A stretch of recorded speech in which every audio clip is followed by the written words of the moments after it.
eles e consequentemente, aumentei meu patrimônio também.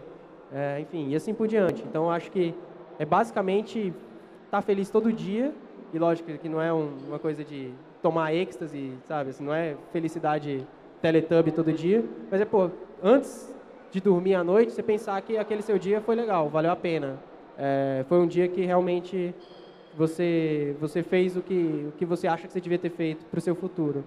E também olhar para os últimos anos, para os últimos tempos e achar que você fez um negócio que é interessante, que ajudou as pessoas e que melhorou o mercado de alguma maneira. Você criou valor ao invés de destruir valor, assim. E assim, você em algum momento já parou para pensar assim e falar, nossa, eu tão jovem, com tanta pressão, com uma empresa para cuidar, eu podia estar fazendo outra coisa, mais light, quer dizer, em algum momento você fala, nossa, será que eu estou me exigindo muito a sociedade? Como é que é isso para você? Tem uma história legal sobre isso. Perguntaram uma vez para um jogador de futebol que joga na Europa, para ele, e aí, cara, como é que você tá com essa pressão do jogo e tal? Ele falou, e brasileiro, né? Ele falou, pressão era quando eu tinha que acordar às 7 horas da manhã e levar as coisas pro meu pai na feira, estudar, depois voltar e trabalhar na roça até de noite, sabe? Assim, então, eu não vejo muito, assim, a pressão que eu tenho, lógico que eu tenho uma responsabilidade e tal, mas, tipo, pressão era ter 12 anos e não saber o que você ia fazer da vida, sabe? Ter 15 anos e ver as pessoas morrerem em volta de você. Isso é pressão, assim. Agora, o fato de, sei lá, ter que aumentar o faturamento e tal, é responsabilidade. É diferente de pressão, assim. Tem uma puta responsabilidade, tem um monte de coisa que eu tenho que fazer, mas não é isso que me tira o sono de jeito nenhum, assim, de jeito nenhum. Pressão é se olhar, tipo, eu de vez em quando faço umas coisas de ir pra rua, social e tal, fazer fotografia e ir na Cracolândia, sabe, ver a galera ali. Aquela galera ali, eles estão pressionados, sabe, não sou eu que estou pressionado, é meio classe média sofre. Se eu achar que ter que aumentar o faturamento da minha empresa em 10 vezes esse ano é sofrimento, eu estou precisando rebalizar minhas coisas, porque é difícil, é um desafio, mas não é isso que é sofrimento. Sofrimento é outra coisa. Show. Outra pergunta disso que você está falando, um pouco do sofrimento, desse teu envolvimento. Uma coisa que me chamou muita atenção é, na tua biografia, um pouco do papel que a espiritualidade, a questão de Deus teve na sua vida. Como é que foi isso? Você acha que isso ajudou a moldar um pouco do teu caráter? Qual é a tua opinião? Com certeza, né? Tudo, para quem não sabe, eu sou cristão evangélico há 10 anos, não, 15 anos agora. E, enfim, tudo que aconteceu em volta de mim me molda. Desde a música rap, reggae, rock que eu ouço, até o lugar que eu cresço, até o parkour, que é o esporte que eu pratico, até a minha religião, com certeza. Mas, assim, eu tenho toda uma consciência de fora disso também. Eu não deixo isso, por exemplo, interferir no meu trabalho de uma maneira negativa de jeito nenhum. Eu acho que isso me ajudou principalmente a me manter fora de coisas ruins como drogas. Acho que me manter fora das drogas foi uma coisa mais legal que a religião me trouxe. Mas não é isso assim que meu sucesso é por causa disso. Não, acho que não é assim. O meu sucesso é também por causa disso.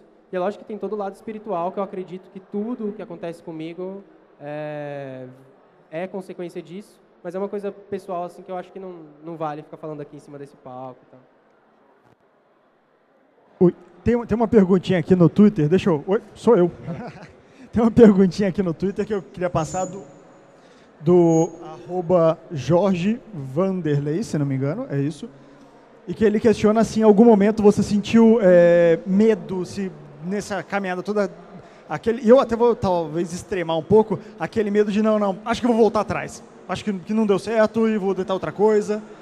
E se por outro lado, vocês também teve, e aí eu vou adicionar, se você teve um momento que você caiu a ficha de que tinha virado. Como você falou, o sucesso ainda é uma coisa relativa, você ainda quer ter 600, 6 mil funcionários, mas teve algum momento que você clicou, e como foi esse momento?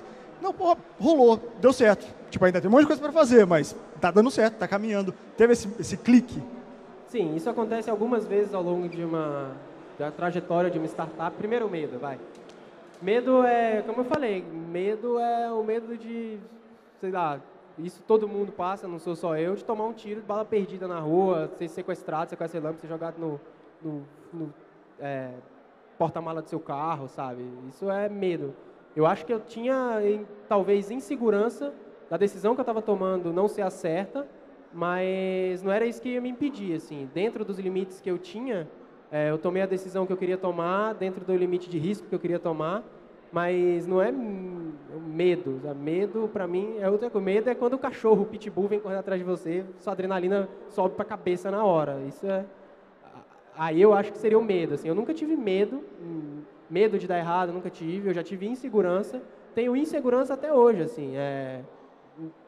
Uma insegurança menor do que eu tinha 5 anos atrás, mas ainda não tá. E acho que essa insegurança não pode deixar de existir, senão acabou a graça. Então, assim, medo, não. Mas já pensei que pode dar errado, pode não dar certo. Tipo, pode ser que eu precise voltar para Brasília, para casa dos meus pais. Já pensei isso. Quando eu cheguei em São Paulo, era esse o plano. Eu vou ficar aqui 1 ano e vamos ver o que acontece. Se a coisa não rolar, se eu não conseguir um investimento, se eu não conseguir vender o meu produto e tal, eu volto para Brasília, para casa dos meus pais. Então, e sobre virar a curva. Assim, isso acontece algumas vezes na vida de uma startup. Então, pô, é um momento histórico, não é o momento que vira a chave, mas é um momento histórico quando você consegue seu primeiro contrato, quando você consegue faturar. Primeiro mês que você olha para a planilha de Excel, vinha tudo em 0, aí tem um número maior que 0, sabe? Nunca mais na sua vida você vai conseguir aquela diferença, cara. Qualquer número, mesmo que seja 1, é infinitamente mais do que o 0 que você tinha. Nunca mais você consegue aquele aumento. Isso é um momento histórico. Os momentos, quando você quando você percebe uma curva de crescimento e vamos dizer, uma coisa sustentável, Você percebe que um mês você teve faturamento, no outro você não teve nada, no outro você teve algum, aí no outro você teve nada, no outro você teve algum. Aí você percebeu que o negócio, tem gente comprando e recomprando, isso é legal. O outro momento histórico é o momento do break-even, quando você olha ali a sua planilha de Excel, custos X, receita mais que X. Legal. Então, esses são os momentos, eu acho que para mim, o momento do break-even foi um momento assim que eu olhei e falei, cara, viramos um momento muito importante da empresa, não é que já deu certo, mas isso aqui era um dos maiores desafios que a gente podia ter tido e a gente passou, entendeu? Os outros desafios são gigantes, são absurdos, são muito, a gente mesmo que se impõe, a gente coloca nossas próprias metas, e as metas são muito ousadas, mas essa aqui provavelmente era a mais difícil de todas e a gente conseguiu virá-la. Não quer dizer que vai ser fácil daqui para frente, mas a gente conseguiu um negócio importante. Isso foi há alguns anos já, ainda bem, mas até hoje eu lembro com carinho desse momento.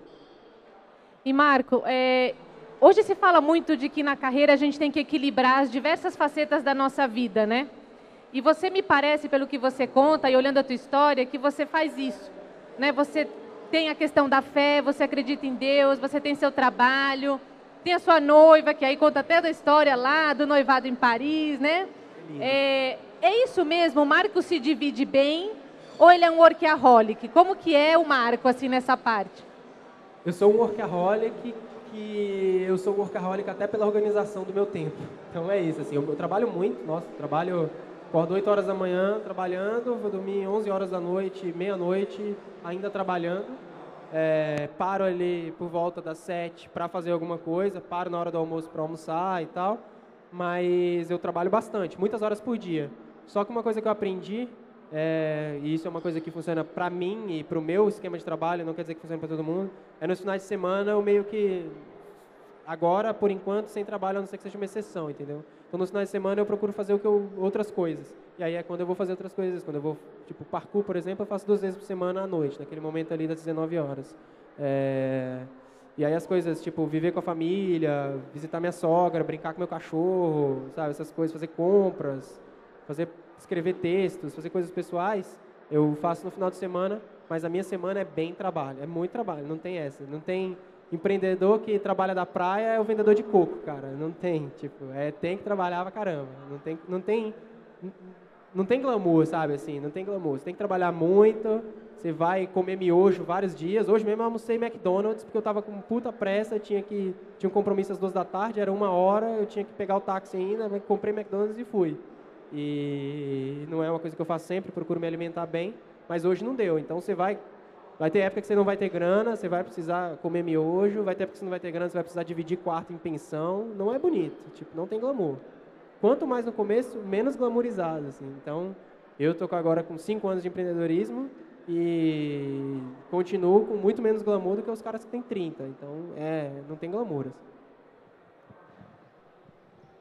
Legal. E uma coisa, então... Só mais uma dentro. Você vai voar de econômica muito tempo, você não vai ficar voando de executiva. Tem gente que acha que o cara é empreendedor, vai tranquilão, perna esticada. Não é, cara. Vai voar com o joelho batendo na cadeira da frente, não é bonito. Realmente é muito trabalho e é muito gratificante ao mesmo tempo, né? Também não é sofrimento, longe disso. Como eu falei, sofrimento é outra coisa.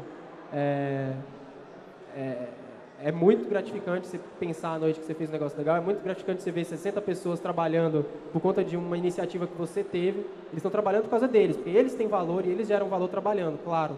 Mas é por conta de uma iniciativa que eu tive lá atrás. Então, assim, não é que eles estão trabalhando por minha conta, não. Eles estão trabalhando porque eles fazem um bom trabalho.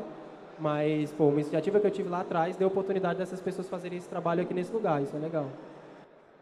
Eu ia te perguntar justamente disso, então, você tem essa consciência de como a tua história começou sendo construída lá atrás, e se você tivesse que encorajar um outro empreendedor a falar, putz, vale a pena, o que você diria para esse cara? Depende muito do cara, né? Mas, sim, eu tenho consciência que as coisas começaram a acontecer desde sempre, desde as lições que meu pai me ensinava quando eu era bebê, criança, até agora. Você não consegue ligar os pontos para o futuro, então daqui a 10 anos eu posso estar conversando com alguém sobre a história da Bubox, com coisas que eu estou fazendo agora que eu não tenho noção de qual vai ser a consequência delas. Eu tenho uma previsão da consequência, mas eu não sei qual vai ser a consequência exata. Então você não consegue ligar os pontos para o futuro. Steve Jobs, eu estava até comentando com uma amiga minha agora sobre isso, Steve Jobs deu uma aula muito legal em Stanford, em que ele fala disso, assim, você não consegue ligar os pontos para o futuro. O Steve Jobs, né? Steve Jobs, quando estava na universidade, ele largou o curso dele para poder pegar só as aulas que ele queria como aluno ouvinte. Ele, inclusive, catava latinha para devolver, catava garrafa para devolver, devolvia as garrafas por 5 centavos cada para poder comprar o almoço. Olha isso, Steve Jobs já devolveu garrafas para poder comprar o próprio almoço. Coisa esquisita. E ele fazia isso para poder estar na universidade. Uma das classes, ele fazia as classes que ele queria. Uma delas que ele fez foi a de caligrafia. E essa classe de caligrafia fez com que 10 anos depois, isso foi no meio dos anos 70, em 85, o Macintosh conseguisse desbancar o PC como o melhor computador pessoal para casa, por conta do lance de ter uma tipografia muito legal, que era muito bom para a galera fazer trabalho, muito bom para gráficas e tal. Ou seja, esse lance da tipografia foi um dos fatores para a empresa dele dar certo 10 anos depois e sair de um valor lá de 4 milhões de dólares para 1 bilhão de dólares muito rapidamente, por conta de um negócio uma decisão que ele tomou lá atrás e que foi muito difícil para ele. Então, não tem como você ligar os pontos